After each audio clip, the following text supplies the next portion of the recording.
Assalamualaikum warahmatullahi wabarakatuh. Anggaran pendapatan dan belanja negara tahun 2025 sudah disahkan pada tanggal 17 Oktober 2024. Lantas, seperti apa ketentuan dana desa 2025? Akankah jumlahnya meningkat, menurun, atau bahkan dihapuskan? Berikut ini ulasannya. Pada kesempatan kali ini kita akan membahas mengenai yang pertama, perbandingan jumlah dana desa 2024 dengan dana desa 2025, kedua, penggunaan dana desa 2024 dengan dana desa 2025, dan yang ketiga, isu strategis dana desa 2025.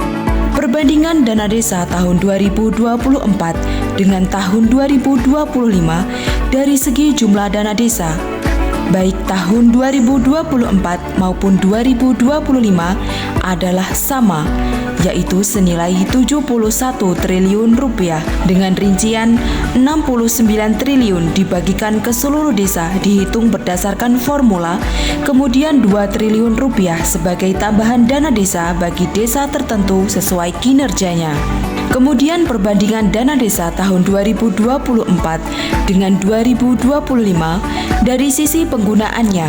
Pada tahun 2024, dana desa digunakan untuk bantuan langsung tunai atau BLT maksimal 25%.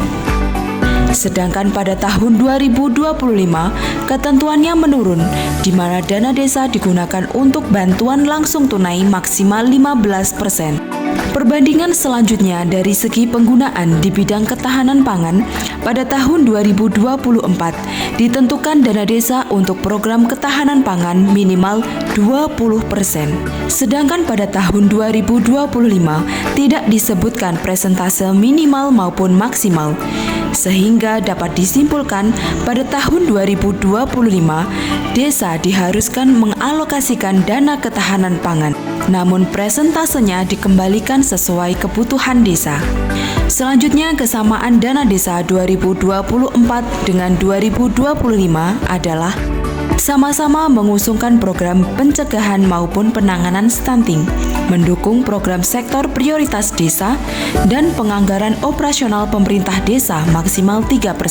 Penggunaan dana desa pada tahun 2025 ada tambahan ketentuan, yaitu dana desa digunakan untuk yang pertama, penguatan desa yang adaptif terhadap perubahan iklim.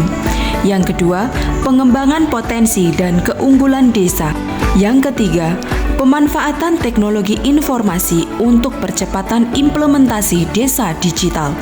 Dan yang keempat, pembangunan berbasis padat karya tunai atau PKT dan penggunaan bahan baku lokal. Itulah perbandingan dana desa tahun 2024 dengan dana desa tahun 2025.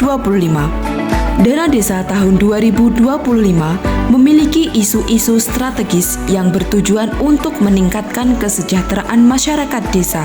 Apa saja fokus utama dana desa tahun 2025? Berikut ini ulasannya. Yang pertama, penanganan kemiskinan ekstrim. Pemerintah menetapkan bahwa dana desa harus dialokasikan untuk bantuan langsung tunai atau BLT maksimal 15%. BLT dana desa ini ditujukan pada kelompok masyarakat yang paling rentan, termasuk lansia, keluarga tanpa penghasilan tetap, dan rumah tangga dengan anak-anak kecil. Yang kedua, pemenuhan pelayanan dasar kesehatan. Pencegahan stunting dan penyakit menular lainnya menjadi isu kesehatan prioritas. Dana desa tahun 2025 digunakan untuk memperbaiki gizi anak balita dan ibu hamil yang menjadi prioritas dalam menurunkan angka stunting. Selain itu, pada tahun 2025 digaungkan program Posyandu Semesta sebagai upaya penyediaan layanan kesehatan dasar yang merata bagi masyarakat desa. Yang ketiga, peningkatan akses pendidikan. Dana desa 2025 juga difokuskan untuk meningkatkan akses pendidikan, terutama pada tingkat prasekolah, yaitu taman kanak-kanak, kelompok bermain, dan lain-lain. Yang keempat, pembangunan infrastruktur dasar desa.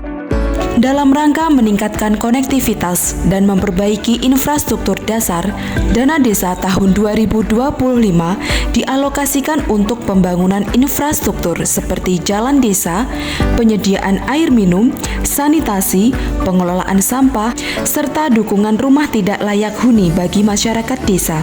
Pembangunan di desa dilaksanakan dengan basis padat karya tunai, dengan harapan tidak hanya meningkatkan infrastruktur desa, tetapi juga menciptakan lapangan kerja bagi masyarakat desa setempat. Yang kelima, penguatan ketahanan pangan nabati dan hewani. Sebagai bagian dari upaya mencapai swasembada pangan, dana desa akan diarahkan untuk program yang dapat meningkatkan produktivitas pertanian melalui pelatihan pertanian integrasi bagi masyarakat, pembangunan jalan usaha tani, drainase pada persawahan, dan lain-lain.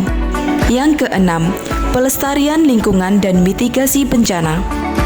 Dana desa akan digunakan untuk mendukung program-program yang bertujuan untuk menjaga kelestarian lingkungan seperti reboisasi, pengelolaan sumber daya alam yang berkelanjutan, penanggulangan dampak perubahan iklim, dan penyuluhan mitigasi bencana. Yang ketujuh, pengembangan ekonomi desa melalui pembangunan sarana perdagangan seperti ruko desa dan pemberian bantuan permodalan kepada badan usaha milik desa atau BUMDes. Yang kedelapan, pemanfaatan teknologi informasi dalam pelayanan desa bertujuan untuk meningkatkan pelayanan desa dan mempercepat akses informasi bagi masyarakat. Langkah ini sejalan dengan upaya membangun desa yang lebih mandiri dan inovatif. Yang kesembilan, preservasi budaya dan kearifan lokal desa. Dana desa juga akan dialokasikan untuk melestarikan budaya dan kearifan lokal masyarakat desa. Kegiatan ini meliputi upaya pelestarian seni, adat istiadat, dan tradisi yang menjadi identitas desa. Sesuai dengan kewenangannya, pemerintah desa juga akan menerima alokasi dana operasional. Penggunaan dana ini diharapkan dapat mendukung pelaksanaan tugas administratif dan pelayanan publik di desa, serta memastikan tata kelola yang baik, transparan, dan akuntabel. Dengan strategi ini, penggunaan dana desa tahun 2025 diharapkan dapat mendorong pembangunan di desa yang lebih inklusif, berkelanjutan, dan berdaya saing. Desa sebagai ujung tombak pembangunan diharapkan mampu berkontribusi secara signifikan dalam mencapai visi Indonesia Emas 2045. Terima kasih.